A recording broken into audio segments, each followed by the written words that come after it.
Good morning everyone. Today we deal with effect of electrolyte concentration and temperature on electrode potential. Electrode potential of an electrode is said to be standard electrode potential under condition that is concentration is 1 molar and temperature is 298 Kelvin. हम electrode potential को कब standard electron potential बोल सकते हैं? जब हमारे पास electrolyte की concentration कितनी होती है, 1 मोलर होती है, और जो टेम्परेचर होता है वो कितना होता है, 298 केल्विन। हमें ये अच्छे से पता है कि जो इलेक्ट्रोड पोटेंशियल होता है वो हमारे किस चीजों के ऊपर डिपेंड करता है, कंसंट्रेशन के ऊपर और टेम्परेचर के ऊपर डिपेंड करता है। तो अभी हमें इस टॉपिक के अंदर यही जानना है कि वो कैसे डिपेंड करता है। If concentration of an electrolyte is different and temperature is different from 298 Kelvin, अगर हमारी concentration electrolyte की क्या रहेगी, 1 मोलर नहीं है और temperature 298 Kelvin नहीं है, तो क्या होगा, इलेक्ट्रोलाइट जो हम इलेक्ट्रोड पोटेंशियल कैलकुलेट करेंगे वो वैल्यू भी क्या होगी हमारे पास, डिफरेंट होगी। और उसको हम कैसे कैलकुलेट करेंगे, with the help of Nernst equation. हम क्या करते हैं, एग्जांपल ले लेते हैं। ये हमारे पास क्या है, एक इक्वेशन है, हाफ सेल की इक्वेशन है। कौन सी इक्वेशन है, रिडक्शन हाफ सेल की इक्वेशन है, जिसमें क्या हमारे पास एक मेटल है जो क्या करता है, एन इलेक्ट्रॉन्स को क्या करता है, गेन करता है और मेटल हमें मिल जाता है। हम इसके ऊपर नर्स इक्वेशन लगाते तो हमें क्या मिलती है, E is equal to E nought minus R T by N F L N, product की कंसंट्रेशन बाय रिएक्टेंट की कंसंट्रेशन। हमने यहाँ कुछ वर्ड रिप्रेजेंट किए हैं जिसकी हम बात करते हैं, जैसे E है हमारे पास, E नोट है, R है, टेम्परेचर है, N है, F है। ये क्या चीजें हैं ये हमारे पास, इन सब के बारे में हम बात करते हैं, क्या क्या चीजें हमने यहाँ ली हुई है। E क्या रिप्रेजेंट कर रहा है हमारे पास, electrode potential under given conditions. E naught क्या है हमारे पास, स्टैंडर्ड इलेक्ट्रोड पोटेंशियल, जो हमने कहाँ देखा है, स्टैंडर्ड इलेक्ट्रोड पोटेंशियल किसकी हेल्प से निकालते हैं, हम निकालते हैं एक रेफरेंस इलेक्ट्रोड लेके, स्टैंडर्ड हाइड्रोजन इलेक्ट्रोड। वो हमने लास्ट वीडियो लेक्चर में भी किया हुआ है, आप उसको देख सकते हैं यहाँ आने से पहले।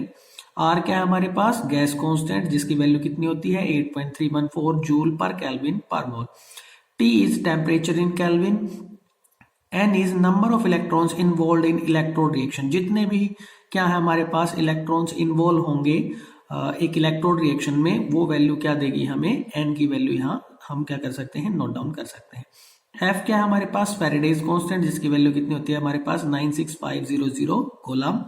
हमें क्या ध्यान रखना है कि जो हमारे पास प्योर सॉलिड होते हैं, प्योर लिक्विड होते हैं, या फिर गैसेज होती हैं, जो कौन से प्रेशर पे ली है हमने, 1 एटमॉस्फेयर प्रेशर पे ली है, तो उनकी जो मोलर कंसंट्रेशन होती है वो हमारे पास क्या होती है, यूनिटी होती है, यानी कि 1 होती है। तो अगर हम वो वैल्यू पुट कर सकते हैं तो हमारे पास हम क्या कर सकते हैं, नर्स इक्वेशन को मॉडिफाई कर सकते हैं। और हमें इक्वेशन कैसे मिलती है, E is equal to E nought minus 0.059 by N logarithm 1 by M N plus ion concentration.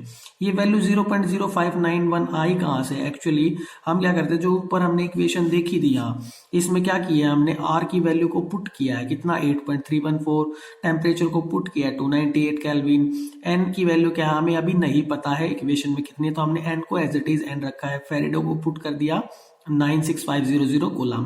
और ln को जैसे हम किस में कन्वर्ट करते हैं, लोगरिथम में कन्वर्ट करते हैं, तो क्या करना पड़ता है हमें, मल्टीप्लाई बाय 2.303। और जैसे हम इस इक्वेशन को क्या करते हैं, पूरा सोल्व आउट करते हैं, तो हमें इस तरह से देखने को मिलती है कि जो हमारे पास क्या है, ईएमएफ है सेल का, वो किसके इक्वल होता है, या ये हमारे पास क्या, भी पूरी सेल रिएक्शन नहीं है, हमारे पास क्या है, इलेक्ट्रोड पोटेंशियल है। तो इलेक्ट्रोड पोटेंशियल एक हाफ रिएक्शन का किसके इक्वल होता है, standard electrode potential minus 0.059 by N logarithm 1 by M N plus ion concentration. हम क्या करते हैं, पूरी नर्स इक्वेशन को क्या करते हैं, पूरा ईएमएफ कैलकुलेट करते हैं पूरे सेल के लिए। अभी तक क्या किया था हमने, इलेक्ट्रोड पोटेंशियल को कैलकुलेट किया था एक हाफ रिएक्शन के लिए, इलेक्ट्रोड पोटेंशियल कैलकुलेट किया था। अब क्या करते हैं, हम पूरी ईएमएफ को कैलकुलेट करेंगे, जो क्या होते हैं हमारे पास, difference between the electrode potential when the current drawn between the two electrodes is 0, right. हम क्या करते हैं, एग्जांपल ले लेते हैं डैनियल सेल का। किसका एग्जांपल लेते हैं, डैनियल सेल का। डैनियल सेल में क्या होता है हमारे पास, अगर हम बात करते हैं डैनियल सेल किसके बीच होता है, जिंक कॉपर सेल को हम क्या बोलते हैं, डैनियल सेल बोलते हैं। हमें एक बात और ध्यान रखनी है इसके अंदर, कि जब भी हम नर्स इक्वेशन लगाते हैं तो हमें क्या बात ध्यान रखनी पड़ेगी, हम लगाते हैं हमेशा किसके लिए, रिडक्शन पोटेंशियल ऑफ इलेक्ट्रोड के लिए। यानी कि हमें रिएक्शन जो लिखनी है वो किसके लिए लिखेंगे, रिडक्शन रिएक्शन लिखेंगे और उसके ऊपर नर्स इक्वेशन हमें लगानी है। तो डैनियल सेल के अंदर क्या देखते हैं, आपके पास कौन सी इलेक्ट्रोड है, जिंक की इलेक्ट्रोड है। जिंक इलेक्ट्रोड के लिए अगर आप क्या लिखते हैं, रिडक्शन रिएक्शन लिखेंगे तो क्या होगी, जिंक +2 इलेक्ट्रॉन गेन करके क्या देगा आपको, जिंक सॉलिड देगा। जैसे इसके ऊपर क्या करते हैं आप, नर्स इक्वेशन लगाते हैं इस हाफ रिडक्शन रिएक्शन के लिए, तो क्या मिलेगा आपको, electrode potential is equal to standard electron potential minus RT/NF। Ln product की कंसंट्रेशन क्या है हमारे पास, जिंक सॉलिड है प्योर फॉर्म में, तो क्या होगा वो 1 होगा, तो बचेगा किसकी कंसंट्रेशन हमारे पास, जिंक आयन की कंसंट्रेशन यहाँ बचेगी। ऐसे क्या करते हैं हम, कॉपर इलेक्ट्रोड के ऊपर लगाते हैं, कॉपर इलेक्ट्रोड के ऊपर जैसे ही क्या करते हैं हम नर्स इक्वेशन लगाते हैं, तो क्या मिलेगी हमें, electrode potential of copper is equal to standard electrode potential of copper minus RT/NF Ln 1 copper +2 ion की कंसंट्रेशन। यहाँ भी कॉपर क्या हमारे पास प्योर फॉर्म में सॉलिड है, इसलिए उसकी जो कंसंट्रेशन होगी वो कितनी मान के चलते हैं हम, यूनिटी मान के चलते हैं, तो यहाँ हमें वो वैल्यू लिखने की जरूरत यहाँ है ही नहीं। अब हमें अच्छे से पता है क्या कि जो ऑक्सीडेशन होती है वो कौन सी इलेक्ट्रोड पे होती है, एनोड पे होती है, और जो कहाँ हुई है, जिंक इलेक्ट्रोड पे हुई है। जब हम क्या करते हैं, ऑब्जर्व करते हैं पूरे सेल को, तो हमें पता चलता है कि जो ऑक्सीडेशन रिएक्शन हुई है वो कौन सी इलेक्ट्रोड पे हुई है, जिंक इलेक्ट्रोड पे हुई है, क्योंकि वहां चार्ज कौन सा बना था, नेगेटिव चार्ज बना था, और जो इलेक्ट्रॉन्स थे वो मूव कहाँ से कर रहे थे, एनोड से कैथोड की तरफ मूव कर रहे थे। ऐसे ही रिडक्शन कहाँ पे टेक प्लेस हुई है हमारी, कैथोड पे, और कैथोड कौन सी है हमारे पास, कॉपर की इलेक्ट्रोड है। अगर हम बात करते हैं EMF of a cell, EMF cell क्या होता है हमारे पास, हम बात करते हैं E cathode minus E anode होता है ना, E cathode minus E anode होता है। तो जो हमारे पास ई सेल होगा पूरा, हम बात करते हैं ईएमएफ ऑफ अ सेल, वो किसके इक्वल होगा, जो ई कैथोड की वैल्यू है, ई कैथोड की वैल्यू कौन है हमारे पास, कॉपर इलेक्ट्रोड क्या कैथोड है, उसकी वैल्यू क्या कर देंगे यहाँ पुट डाउन कर देंगे। और ई एनोड क्या हमारे पास जिंक की इलेक्ट्रोड है, कौन सी इलेक्ट्रोड है, जिंक की इलेक्ट्रोड, ये वाली इलेक्ट्रोड जो है हम इसकी वैल्यू क्या कर देंगे यहाँ नीचे पुट कर देंगे। जैसे हम क्या करते हैं नीचे पुट करते हैं, हमें इस तरह से इक्वेशन देखने को मिलेगी। ये जो चीज है वो हमारे पास किसकी है, कैथोड की, ये किसकी है, एनोड की। हम इसको जैसे ही सोल्व आउट करते हैं, माइनस क्या हो जाएगा हमारे पास, ई नॉट जो हमारे पास स्टैंडर्ड पोटेंशियल है किसका, जिंक इलेक्ट्रोड का, वो हम क्या कर लेंगे, दोनों आपस में एक पास पास लिख लेंगे, और यहां से जैसे जैसे लगाएंगे माइनस माइनस क्या हो जाएगा हमारे पास प्लस। ठीक है, ये टर्म आपको यहाँ दिखाई दे रही है। अब जो हमें पता है अच्छे से कि जो हमारे पास स्टैंडर्ड ईएमएफ ऑफ सेल वो किसके इक्वल होता है, स्टैंडर्ड, आप यहाँ से क्या कर सकते हैं, इसको नोट कर सकते हैं, ये किसके इक्वल हो जाएगा, ई नॉट सेल के इक्वल हमारे पास हो जाएगा। फिर क्या करते हैं हम यहाँ से RT/NF क्या कर लेते हैं, कॉमन ले लेते हैं, क्या ले लेते हैं, RT/NF को कॉमन ले लेते हैं, तो हमारे पास बचता क्या है, Ln 1 कॉपर +2 आयन की concentration plus Ln zinc +2 ion की कंसंट्रेशन। हमने एक्चुअल में किया क्या है यहाँ पे, इसका रेसिप्रोकल कर ले, क्योंकि जैसे ये ऊपर यहाँ जाएगा तो माइनस पावर होगी, माइनस माइनस पावर क्या करते हैं यहाँ हम नीचे उतार सकते हैं, तो क्या हो जाएगा, ये नेगेटिव सिंबल आ जाएगा। ठीक है, और हमें अच्छे से पता है कि जो Ln A + Ln B होता है वो क्या होता है, Ln A × B के इक्वल होता है। तो ये क्या हो जाएगी, दोनों जो कंसंट्रेशन हमारे पास ये क्या हो जाएंगे, मल्टीप्लाई में आ जाएंगे। इस तरह से हमारे पास ये इक्वेशन यहाँ तैयार हो जाएगी, यानी कि टोटल जो हमारे पास ईएमएफ होगा सेल का वो किसके इक्वल होगा, standard EMF of cell minus RT/NF Ln zinc ion की कंसंट्रेशन बाय कॉपर आयन की कंसंट्रेशन। हम इसको आगे और अच्छे से सिंप्लीफाई कर सकते हैं। कैसे सिंप्लीफाई कर सकते हैं, Ln को कन्वर्ट कर सकते हैं किसमें, लॉगरिथम में, या फिर हम बात कर सकते हैं जब हम क्या करते हैं टेम्परेचर को कितना मानते हैं, 298 केल्विन मानते हैं, तो उस टाइम पे क्या होगा, इन सब की वैल्यूज पुट डाउन कर सकते हैं। जैसे F की वैल्यू कितनी है, 96500 कूलम है, R की वैल्यू कितनी है हमारे पास 8.314 जूल पर केल्विन पर मोल है। इन सभी वैल्यूज को क्या करते हैं हम सिंप्लीफाई यहाँ पुट करते हैं, तो हमें एक इक्वेशन मिलती है, दोबारा मॉडिफाई कर सकते हैं इसको। हम इसको क्या करते हैं, मॉडिफाई करते हैं इक्वेशन को, जो अभी देखी थी हमने, जो हमारे पास क्या है, ईएमएफ ऑफ अ सेल है वो किसके इक्वल है, standard EMF of a cell minus RT/NF Ln zinc ion की कंसंट्रेशन बाय कॉपर आयन की कंसंट्रेशन। R की वैल्यू अभी हमने बताया कितनी थी, 8.314 जूल पर केल्विन मोल। टेम्परेचर को हमने बताया कितना है, 298 केल्विन, और फेरेडे को हमने बताया 96500 कूलम, और n की वैल्यू कितनी हमारे पास 2 है। हम चाहे तो यहाँ पुट कर सकते हैं, अदरवाइज हम इसको n की फॉर्म में ही रख सकते हैं। और Ln से अगर हमें लॉगरिथम में जाना तो क्या करना पड़ता है, मल्टीप्लाई बाय 2.303। जैसे इन सभी वैल्यूज को पुट करते हैं यहाँ पे, इक्वेशन को सोल्व करते हैं, हमारे पास क्या आता है, जो ईएमएफ ऑफ अ सेल है वो किसके इक्वल होती है, standard EMF of a cell minus 0.059 by two value हमें गिवन है नंबर ऑफ इलेक्ट्रॉन्स है ड्यूरिंग इलेक्ट्रोड रिएक्शन, और लॉगरिथम जिंक आयन की कंसंट्रेशन बाय कॉपर आयन की कंसंट्रेशन। लेट्स सपोज हमारे पास क्या कोई जर्नल रिडॉक्स रिएक्शन है, तो उसके लिए भी क्या लगा सकते हैं हम, डायरेक्ट नर्स इक्वेशन लगा सकते हैं। कैसे?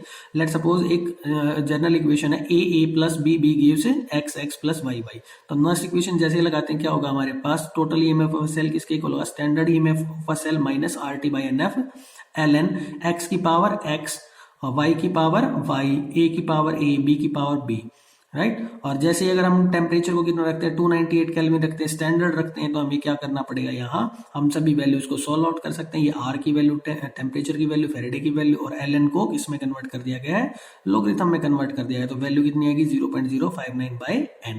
तो इनकी हेल्प से, इन दोनों इक्वेशंस की हेल्प से क्या करते हैं हम, न्यूमेरिकल्स को सोल्व करते हैं। और ये न्यूमेरिकल्स काफी इंपॉर्टेंट है हमारे किसके लिए, बोर्ड पर्सपेक्टिव के लिए, और कंपटीशन में भी काफी पूछे जाते हैं। तो कुछ न्यूमेरिकल्स की अभी क्या कर रहे हैं हम यहाँ प्रैक्टिस कर रहे हैं, ध्यान से देखेंगे सभी इनको।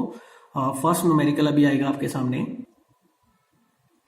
Calculate the electrode potential of a copper wire dipped in 0.1 molar copper sulfate is 0.34 volt। हमें क्या निकालना है, इलेक्ट्रोड पोटेंशियल निकालना है। तो स्टेप बाय स्टेप हमें काम करना है। सबसे पहले क्या दिया है उसने हमारे पास, जो हम बात करते हैं इलेक्ट्रोड पोटेंशियल की वैल्यू दे रखी है हमें कितनी, 0.34 वोल्ट दे रखी है ना, जो वैल्यू हमें दी है जब हमने डिप किया सॉल्यूशन के अंदर। तो ई नोट की वैल्यू जो है वो हमारे पास प्रोवाइडेड है, जो चीजें गिवन होती है पहले वो लिखनी होती है। जो कंसंट्रेशन है, अगर हम बात करें कॉपर प्लस 2 आयन की कंसंट्रेशन गिवन है कितनी है, 0.1 मोलर है। ई नोट की वैल्यू हमें दे रखी है कितनी है, बात अगर हम करें 0.34 वोल्ट हमारे पास है। ठीक है, हम क्या करते हैं, इसके लिए रिएक्शन लिखते हैं। क्या मिलेगी रिएक्शन हमें, copper plus 2 electron gives copper solid. इसके लिए नर्स्ट इक्वेशन लगाते हैं, नर्स्ट इक्वेशन लगाएंगे हम, तो क्या मिलेगी, E copper plus 2 copper is equal to E naught, यानी कि standard reduction potential of copper, minus क्या करते हैं हम, सोल्व कर लेते हैं। जो कंडीशन सब हमारी क्या है, हम स्टैंडर्ड मानेंगे, कितनी हो जाएगी हमारी वैल्यू 0.0591 बाई एन लोगरिथम। ये तो हमें लिखने की जरूरत है ही नहीं, कॉपर सॉलिड कितना होता है हमारे पास, यूनिटी होती, तो बचेगा क्या, कॉपर प्लस 2 आयन की कंसंट्रेशन।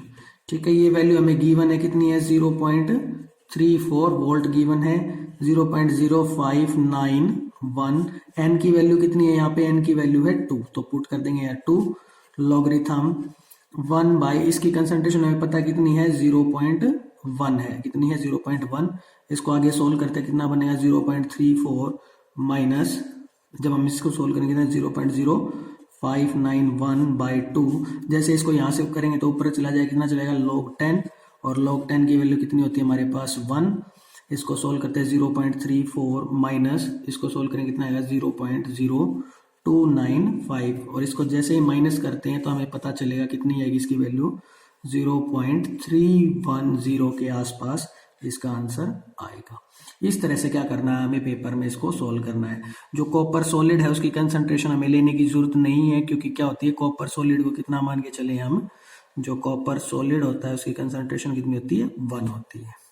ठीक है, तो फर्स्ट क्वेश्चन आपको क्लियर है, जिसमें हमने क्या किया है, एक इलेक्ट्रोड पोटेंशियल निकाला है। क्या निकाला है, इलेक्ट्रोड पोटेंशियल निकाला है, एक हाफ रिएक्शन के लिए निकाला है। आगे आगे जो होंगे नेक्स्ट क्वेश्चन होंगे उनमें हमारे पास क्या होंगे, पूरे सेल्स होंगे, और उनके लिए उनके अंदर हमें क्या निकालना होगा, ईएमएफ ऑफ अ सेल निकालना होगा। Now question number second, a zinc rod is dipped in 0.1 molar solution of zinc sulfate. The salt is 95% dissociated at this dilution at 298 Kelvin. ये कंडीशन क्या स्टैंडर्ड है। कैलकुलेट द इलेक्ट्रोड पोटेंशियल, हमें क्या निकालना है, electrode potential निकालना है। और जो हमारे पास स्टैंडर्ड इलेक्ट्रोड पोटेंशियल उसकी वैल्यू दे रखी कितनी है, -0.76 वोल्ट हमें दे रखा है। तो सबसे पहले क्या करेंगे, हम रिएक्शन लिखेंगे। कौन सी रिएक्शन लिखनी है, zinc plus two electron gives zinc solid. ये हमारे पास क्या है, रिडक्शन रिएक्शन है, जो कहाँ पे होती है, कैथोड पे होती है जनरली। अगर हम बात करें जो रिडक्शन रिएक्शंस होती है, वैसे तो कोई भी रिएक्शन ये हो सकती है, क्योंकि हम जो नर्स इक्वेशन लगाते हैं वो कौन सी रिएक्शन के लिए लगाते हैं, हमेशा कौन से पोटेंशियल के लिए लगाते हैं, रिडक्शन पोटेंशियल के लिए लगाते हैं। तो इसके केस में क्या बनाएंगे हम, नर्स इक्वेशन लगाते हैं इसके लिए, अप्लाई नर्स्ट इक्वेशन। क्या बनेगी हमारे पास, electrode potential of zinc electrode equal to standard electrode potential of zinc minus 0.0591 by N logarithm of zinc solid की अगेन कितनी होगी, अगर हम बात करते हैं जिंक सॉलिड है हमारे पास, तो उसके केस में कितने मान के चलते हैं, यूनिटी मान के चलते हैं। तो कितना बना, 1 by zinc plus 2 ion concentration. और n की वैल्यू कितनी है हमारे पास, यहाँ बात करें तो n की वैल्यू कितनी हो जाएगी, 2। कितने इलेक्ट्रॉन्स हमारे पास, 2 इलेक्ट्रॉन्स है, तो n की वैल्यू कितनी हो जाएगी हमारे पास, 2 हो जाएगी। अब बात करते हैं जिंक प्लस आयन कितने हैं हमारे पास सॉल्यूशन के अंदर। उसने बोला कि अगर आपके पास जिंक सल्फेट का सॉल्यूशन है, साल्ट का सॉल्यूशन है, कौन सा, जिंक सल्फेट साल्ट सॉल्यूशन है, तो वो कितना डिसोशिएट होता है हमारे पास सॉल्यूशन के अंदर। उसने बोला 95% डिसोशिएट होता है, 95% डिसोशिएटेड होता है। इसका मतलब क्या, कितना जिंक प्लस आयन की कंसंट्रेशन मिली होगी हमें सॉल्यूशन के अंदर, जो जितनी कंसंट्रेशन 95% डिसोशिएट हुआ है, किसका, 0.1 मोलर का डिसोशिएट हुआ है। तो कितना मिला हमें, 0.095 मोलर हमें कंसंट्रेशन मिलती है। तो ये वैल्यू हमें क्या करनी है, ऊपर इक्वेशन में पुट करनी है। तो कितना बना हमारे पास, E Zn plus 2 zinc is equal to, इसकी वैल्यू कितनी है हमें क्वेश्चन में दे रखी है, कितनी दे रखी है, माइनस 0.76 पुट कर देंगे यहाँ पे, कितनी है, minus 0.76 minus 0.0591 by 2 and logarithm 1 by 0.095। ठीक है, इसको सोल्व करेंगे हम। इसको सोल्व करते हैं, हमारे पास कितनी वैल्यू आती है, अगर हम बात करते हैं सोल्व आउट कर लेंगे, माइनस 0.76 माइनस 0.0591 बाई 2, और इसको सोल्व करेंगे, ऊपर कितना बन जाएगा, log 1000 बाय 95, है ना, इतना ही बनेगा ना। और इसको क्या करते हैं, अब अलग से सोल्व करते हैं, हमारे पास कितनी वैल्यू होंगी, अगर हम बात करते हैं यहाँ सोल्व आउट करते हैं इसको, माइनस 0.76 माइनस 0.0591 बाई 2, इसको लिख सकते हैं log 1000 माइनस log 95 की वैल्यू। इस तरह से हम क्या कर सकते हैं, मेंशन कर सकते हैं इसको। ठीक है, आगे इसको क्या करते हैं, सोल्व करते हैं। हमारे पास आया था, जब हम वैल्यू को सोल्व कर रहे थे तो कितनी आई थी, E जिंक प्लस 2 जिंक कितनी वैल्यू थी, माइनस 0.76 माइनस, जैसे इसको सोल्व करते हैं 0.059 बाई 2 था हमारे पास, और यहाँ कितना था, log की वैल्यू कितनी आई थी हमारे पास, 1000 माइनस log 95। इस तरह से वैल्यू थी हमारे पास। हमें पता है log 1000 कितनी वैल्यू होती है, 10 की पावर 3, तो ये आगे नीचे उतर के कितनी वैल्यू हो जाएगी हमारे पास, माइनस 0.76। इसको सोल्व करते कितना आ जाएगा, 0.0295 आ जाएगा हमारे पास, और ये कितना हो जाएगा 3 माइनस log, अगर इसको सोल्व करते तो लगभग इसकी वैल्यू कितनी होती है, 1.97 वैल्यू कुछ होती है। जैसे इसको आगे और सोल्व आउट करते हैं, हमारे पास वैल्यू मिलती है यहाँ पूरे को सोल्व करने पर माइनस 0.79021 वोल्ट मिलती है। यानी कि जो हमें रिडक्शन पोटेंशियल की वैल्यू मिली है यहाँ नेगेटिव में मिली है। जब हम इसको क्या करते हैं, पूरी इलेक्ट्रोड पोटेंशियल को यहाँ कैलकुलेट करते हैं तो वैल्यू हमें क्या मिलती है, नेगेटिव में मिलती है। ठीक है, नेक्स्ट क्वेश्चन नंबर 3 की बात करते हैं। Question number 3, represent the cell in which the following reaction take place, magnesium plus silver ion gives magnesium ion plus silver solid, calculate its E cell given standard reduction potential of magnesium is minus 2.37 volt and standard reduction potential of silver ion is 0.80 volt। हमें क्या करना है, सबसे पहले cell को represent करना है। जो चीजें गिवन होती है हमेशा पहले वो हमें लिखनी होती हैं ताकि हमें क्वेश्चन के अंदर वो हेल्प करें। ठीक है, तो सबसे पहले क्या करते हैं, कंसंट्रेशंस की बात कर सकते हैं। सिल्वर आयन की कंसंट्रेशन दे रखी है हमें, कितनी दे रखी है, 0.0001 मोलर दे रखी है। मैग्नीशियम आयन की दे रखी है, कितनी दे रखी है 0.130 मोलर हमें दे रखी है। और क्या दे रखे हैं हमारे पास, रिडक्शन पोटेंशियल्स दे रखे हैं किसके, मैग्नीशियम इलेक्ट्रोड के दे रखे हैं, कितना दिया है -2.37 वोल्ट। और हमारे पास कौन है, सिल्वर है, उसका रिडक्शन पोटेंशियल गिवन है कितना 0.80 वोल्ट हमें गिवन है। अब क्या करनी है हमें, पहले सबसे पहले क्या काम है, सेल की रिप्रेजेंटेशन करनी है। सेल की क्या करनी है, रिप्रेजेंटेशन करनी है।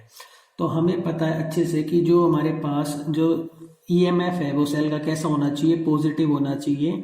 और पॉजिटिव होने के लिए क्या होना चाहिए, जो ऑक्सीडेशन प्रोसेस होगा वो कहाँ पे होगा, हमारे पास मैग्नीशियम इलेक्ट्रोड पे ही होगा। तभी हमारे पास क्या होगा, जो सेल का ईएमएफ है वो कैसा आएगा, पॉजिटिव आएगा। यानी कि मैग्नीशियम की अगर हम बात करें तो मैग्नीशियम क्या देगा हमें, मैग्नीशियम +2 इलेक्ट्रॉन रिएक्शन कहाँ पे होगी हमारी, एनोड पे होगी। और इसको क्या बोलते हैं, ऑक्सीडेशन हाफ रिएक्शन बोलते हैं। वहीं हम सिल्वर की बात करें, सिल्वर क्या होगा, एक इलेक्ट्रॉन को गेन करके क्या बनाएगा, सिल्वर सॉलिड बनाएगा। क्या बनाएगा, सिल्वर सॉलिड बनाएगा। हम इन दोनों इक्वेशंस को क्या करना है, हमें ऐड करना है। ये रिएक्शन कहाँ पे होती है, कैथोड पे होती है। और ये कौन सी है, रिडक्शन हाफ रिएक्शन है। दोनों रिएक्शन को अगर कंबाइन करें, लेकिन इलेक्ट्रॉन्स क्या हमारे यहाँ बैलेंस नहीं है, इलेक्ट्रॉन्स क्या हमारे पास यहाँ बैलेंस नहीं है। तो सबसे पहले काम क्या होगा हमारे पास, इलेक्ट्रॉन्स को हमें बैलेंस करना पड़ेगा।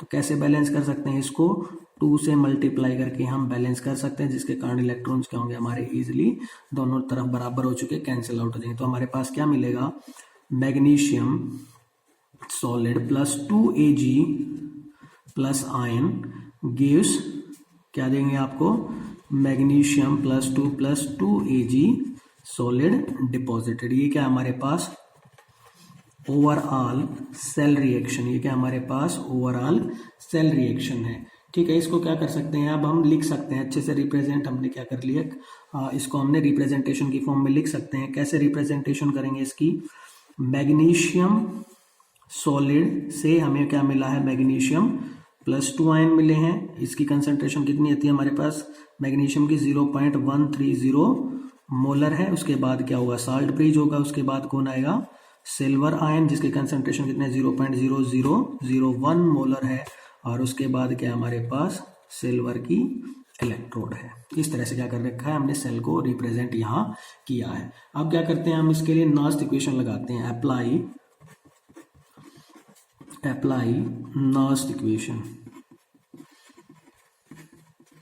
नास्ट इक्वेशन अप्लाई करेंगे तो टोटल हमारे पास EMF is equal to standard EMF of a cell minus 0.0591 by n and logarithm of किसकी कंसंट्रेशन पहले आती है, हम बात करते हैं हमारे पास एनोड की, यानी कि मैग्नीशियम +2 की। या तो हम यहां से भी देख सकते हैं सेल में से, लेकिन ये हमारे पास क्या Ag सॉलिड है, तो Ag सॉलिड के तो हमें लिखने की जरूरत है ही नहीं। तो बाद में कौन बचा है यहाँ पे, हमारे पास क्या है Ag+। ये बात ध्यान रखनी है, इसका जो न्यूमेरिकल कोफिशिएंट है, ये बात क्या करनी पड़ेगी आपको, ध्यान यहाँ रखनी पड़ेगी। कितनी आएगी 2, इसकी वैल्यू कितनी है 2। हम लिखने को ये पूरा लिख सकते थे, यहाँ हमारे पास क्या होगा Ag सॉलिड का स्क्वायर, और यहाँ क्या होगा हमारे पास मैग्नीशियम सॉलिड। लेकिन जो कंसंट्रेशन हम बात करते हैं किसकी, Ag सॉलिड की अगर हम बात करते हैं तो वो कितनी होती है 1। वहीं बात करते हैं किसकी, मैग्नीशियम सॉलिड की बात करते हैं तो कितनी वैल्यू मिलेगी हमें 1। तो इसलिए क्या कर देते हैं हम, इन दोनों को यहाँ से हटा देते हैं। दोनों वैल्यू कितनी है हमारे पास 1 के इक्वल है, तो ये यहाँ लिखने की जरूरत हमें है ही नहीं, ये दोनों यहाँ लिखने की जरूरत हमें नहीं है। तो क्या करते हैं, बाकी वैल्यू पुट करते हैं, हमें क्या मिलता है, E is equals to E cell, EMF of cell.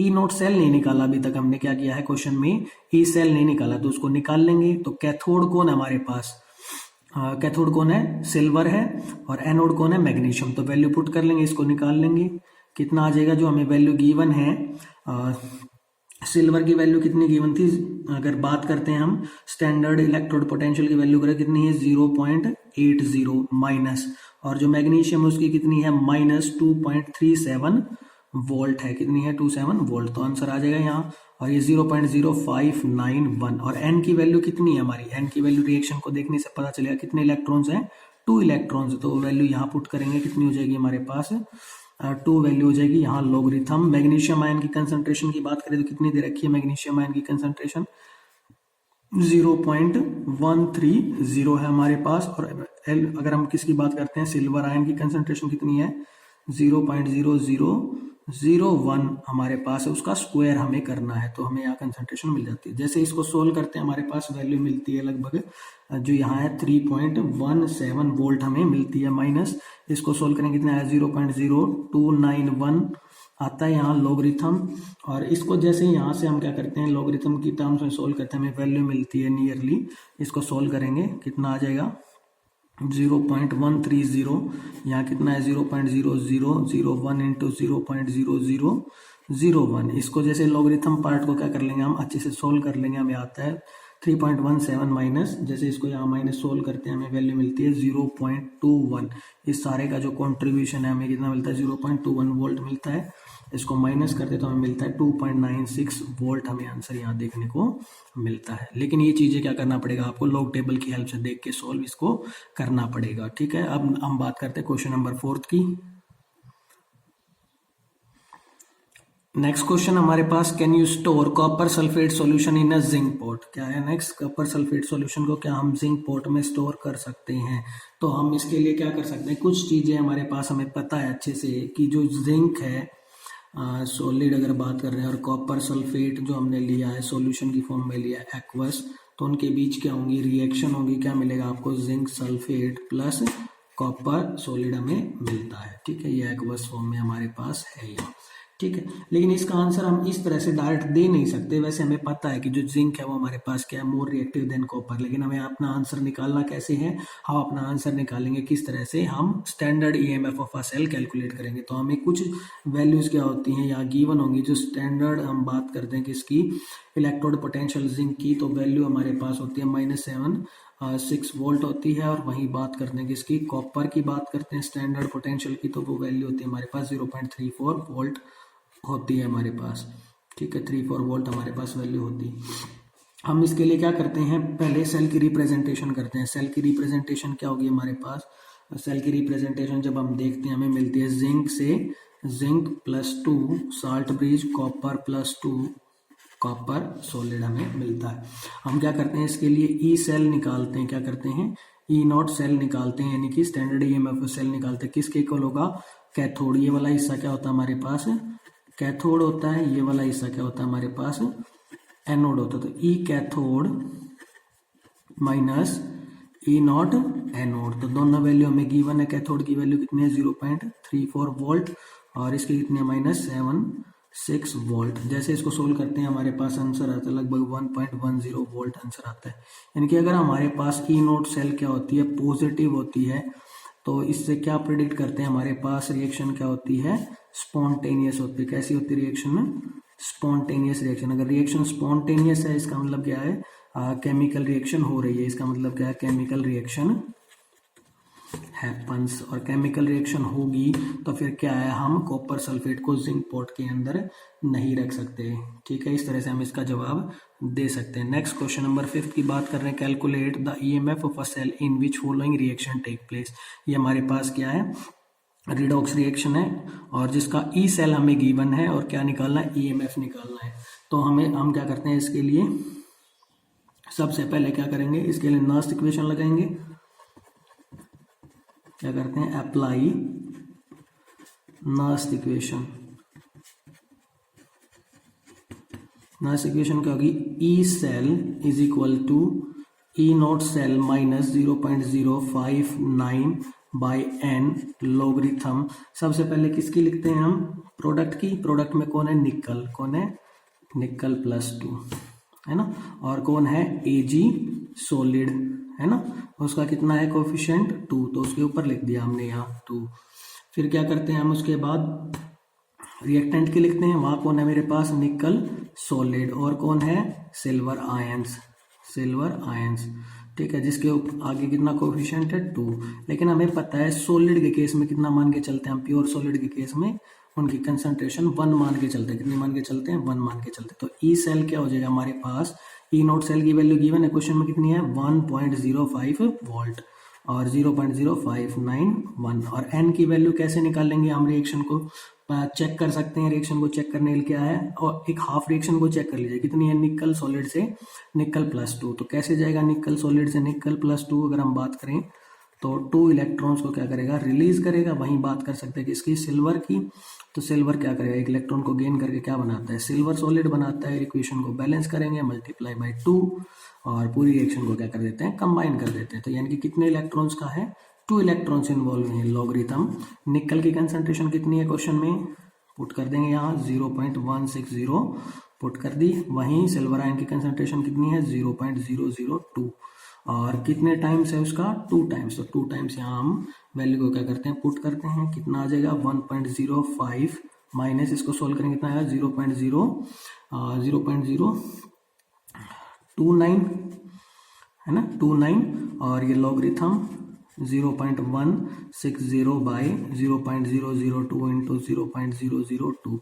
इसको आगे सोल्व करेंगे, हमारे पास कितना आता है 1.05 माइनस 0.0591 बाई 2 था ना, जिसको हमने इक्वेट करके ये लिख दिया था। तो डायरेक्ट लिख लो या वैसे ही लिखने दो, इंटू जब लॉगरिथम को सोल्व करते हैं वैल्यू आती है हमारे पास 4.6021। कितनी आती है 4.601। तो आगे सोल्व करेंगे कितना आ जाएगा 1.05 माइनस 0.14 वोल्ट हमारे पास यहाँ आंसर आता है। इसको आगे सोल्व करेंगे, कितना बना, अगर 1.05 में से 0.14 माइनस किया तो आपके पास है 0.91 वोल्ट आपके पास यहाँ आंसर आता है, जो क्या हमारे पास EMF ऑफ अ सेल है। तो इस तरह से क्या कर सकते हैं हम, कुछ बेसिक क्वेश्चन किए हैं, इजी क्वेश्चंस भी देखे हैं, एक दो अलग टाइप का क्वेश्चन भी देखा हमने, जिसमें क्या थी हमारे पास डिसोसिएशन थी, इलेक्ट्रोड पोटेंशियल का भी देखा हमने क्वेश्चन, EMF का भी देखा, और हमने किस चीज का क्वेश्चन देखा है, क्वेश्चन देखा हमने जिसमें हमने क्या किया है, standard EMF of a cell भी निकाली, ई कैथोड करके ई एनोड करके माइनस करके हमने